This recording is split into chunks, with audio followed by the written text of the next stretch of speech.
Good morning, elders, ministers. It's Saturday night. I just got back from a rescue, and I got asked also to go to a search in the Uintas, and I really wanted to do that.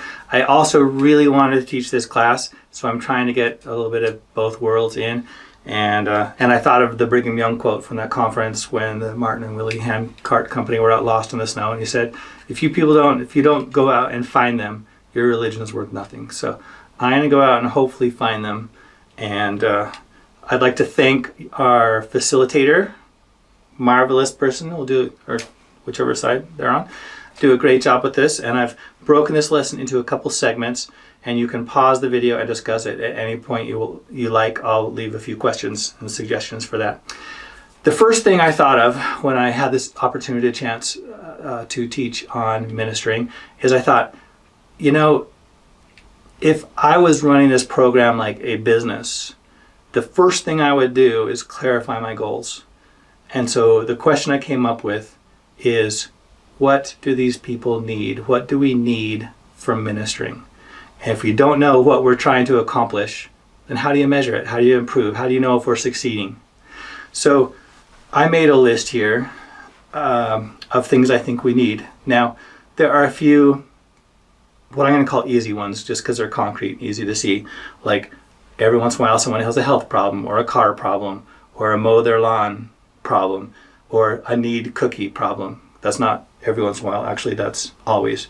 But and so you can do something, and that's nice. But there's something far, far greater, an opportunity here for us to really make a difference in people's lives.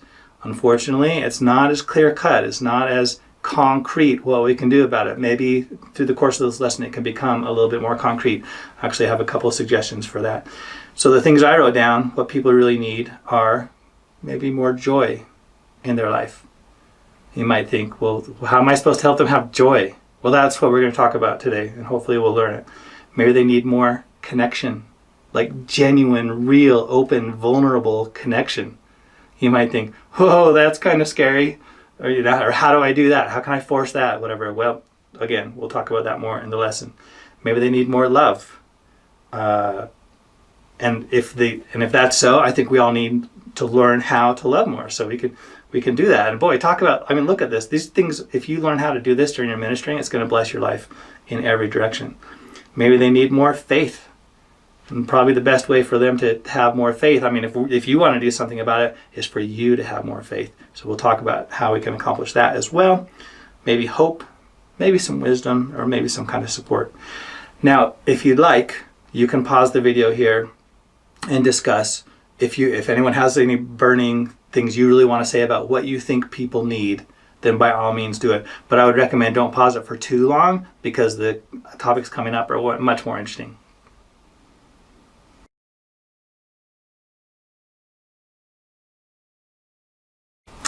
Welcome back to part 2.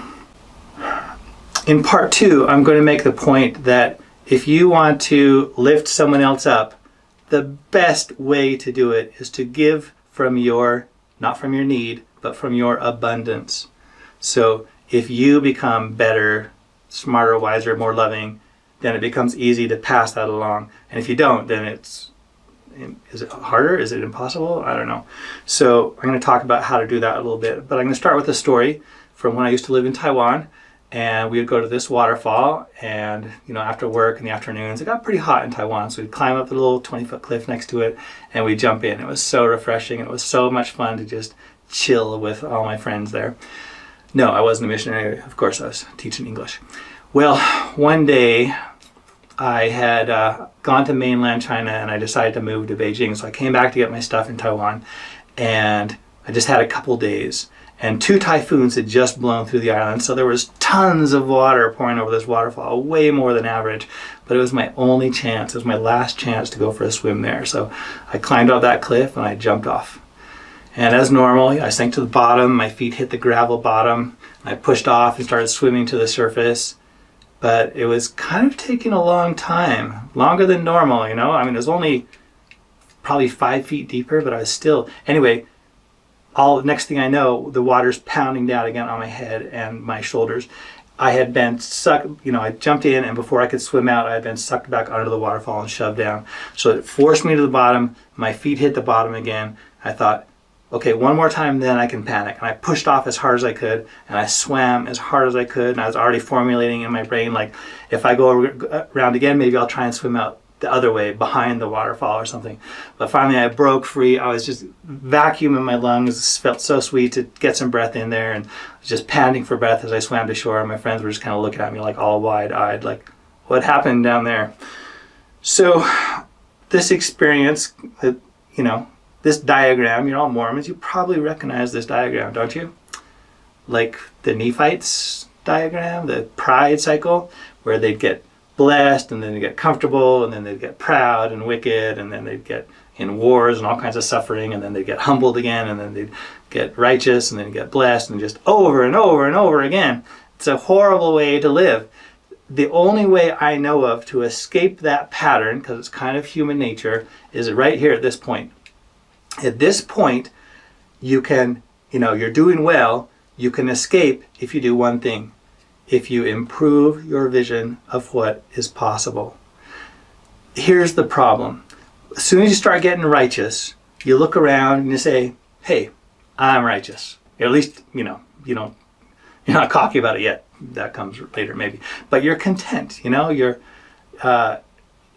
and this is because the way our brain works, we compare all the time. So if you say, well, I'm a little better than that person, I'm a little bit more patient than them, and I made them more cookies than they made for me, so I must be a good person. And then you think you're okay, and that's when you coast, and that's when you stop growing.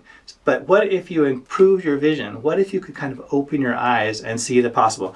But before I go on to that, I want to read a quote from C.S. Lewis. This is from his excellent book, The Problem of Pain, wherein he addresses the question, if there's a loving God and he's all powerful, how come we suffer? That doesn't make any sense. Well, it makes sense, and he explains it extremely well, eloquently, insightfully, in so many ways. But here's the quote I want to read. Many of us have had the experience of living in some local pocket of human society, some particular school, college, regiment, or profession, or ward. Well, maybe not ward.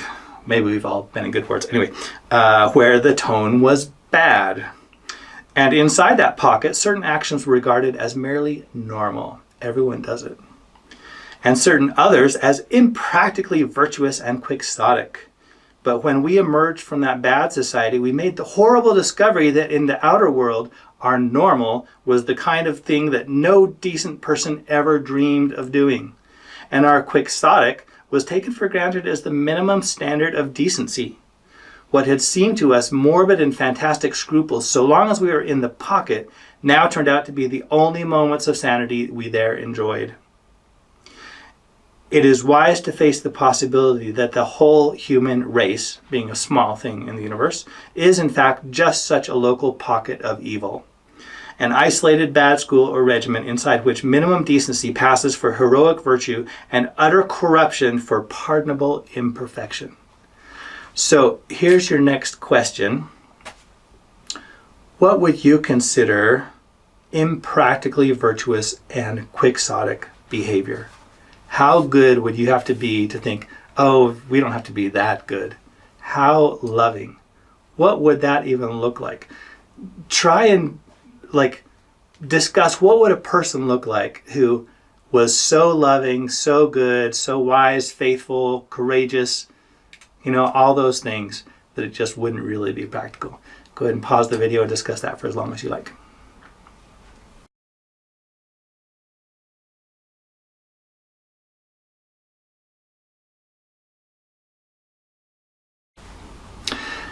Welcome back. Let me give a few of my answers to that question I wrote down. And I wrote down specifically this. What if someone knew the love of God so clearly and trusted so fully in their soul that Jesus' redemption for him or her was solid and dependable and could be counted on, that they just had that assurance constantly? What would they be like? I wrote down a few things. Number one, they'd be joyful. And I think you would not worry. I've been thinking about this one actually for a few days, and I've been practicing it. Why worry about things? Like, we're here on the earth to have experiences, and sometimes it's hard. sometimes it's not, but it's going to turn out okay. Oftentimes people like to quote 2 Nephi 2:25, man is that he might have joy. And they're like, well, why aren't I having joy? Back up 2 verses and you'll see the answer. It says, it's talking about Adam and Eve. They would have known no joy, for they knew no misery. So it's more complex than just having joy all the time. We're here to have some misery as well. But it's going to be okay. The war has already been won. Our captain won that for us all. And as long as we choose the right team, then we're on the winning team. So it still can be hard sometimes. I'm not trying to diminish that. But you can have confidence. You can have a lot more joy than you have in your life just by pondering that and just thinking about how safe you are. Second, I wrote down, I think this person would be bold. I think they would speak up clearly and confidently and speak their mind, and especially the things, and not only that, but the things they say would be nice. I mean, not always nice. Sometimes it would just be honest, but they wouldn't be afraid. I read a good quote this week. It said, "You only lie when you're afraid," and we're afraid probably because we don't feel completely secure. Anyway, that's another tangent.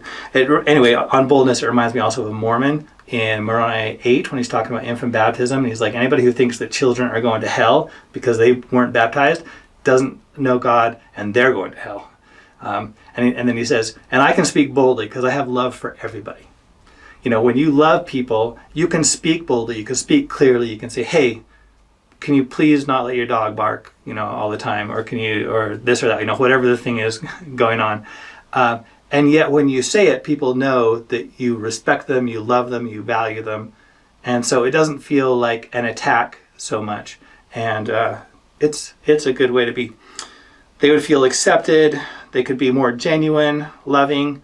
And by the way, there are a lot of misunderstandings about being more loving. Like everyone thinks, well, if I'm more loving, then I have to be nice to everybody, And if they ask me for my cookie, I have to give it to them. That's not how love works.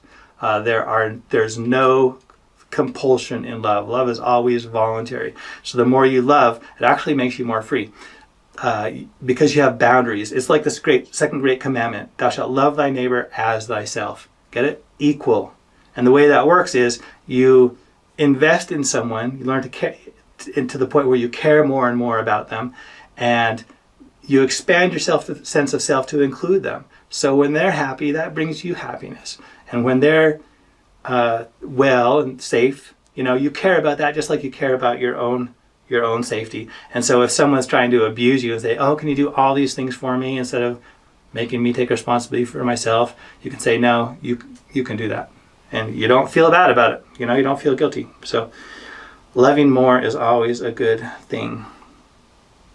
More joyful, I think of Ammon meeting up with his people after his 17-year mission. And he's so happy to see them, and he faints with joy. And what I'm trying to tell you in this lesson is this is within your reach. Maybe not fainting quite, but, extreme joy. And all you have to do is escape that cycle, which you have to push off pretty hard maybe. You have to swim pretty hard for a little while to get it. But you pray, you ask for God to show you his love. You ask for your faith to increase. You ask for that love, like Moroni says in 747, pray for that love with all the energy of heart that you can, anyway, all those things. And at least little by little it'll come. And it's a good thing. So,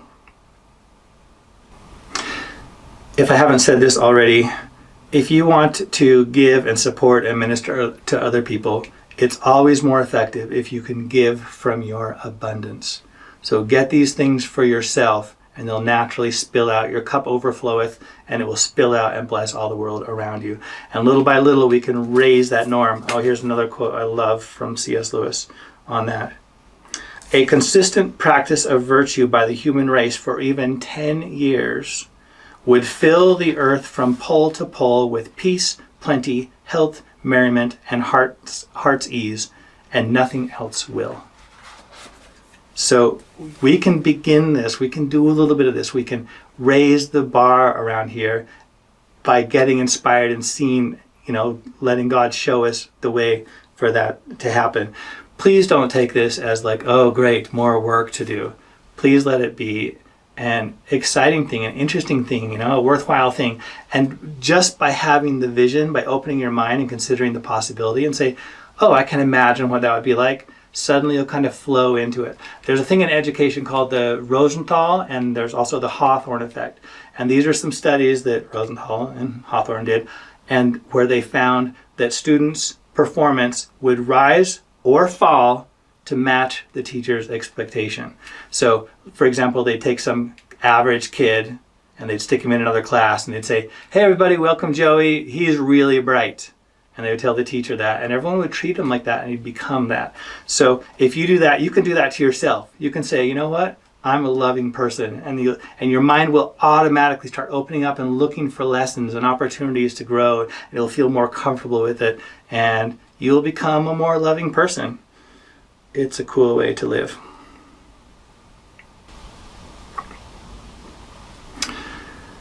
Finally, I really believe that Heavenly Father expects us to do this.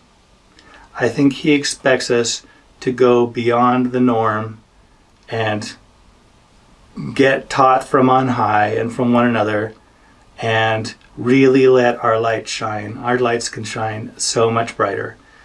Again, don't feel guilty about that. Feel excited about it. And just consider the possibility of it and let it, and then it'll begin to automatically happen in your life. So if you've made it this far and there's still time, I'll put up a few more discussion questions for you. Thanks for paying attention.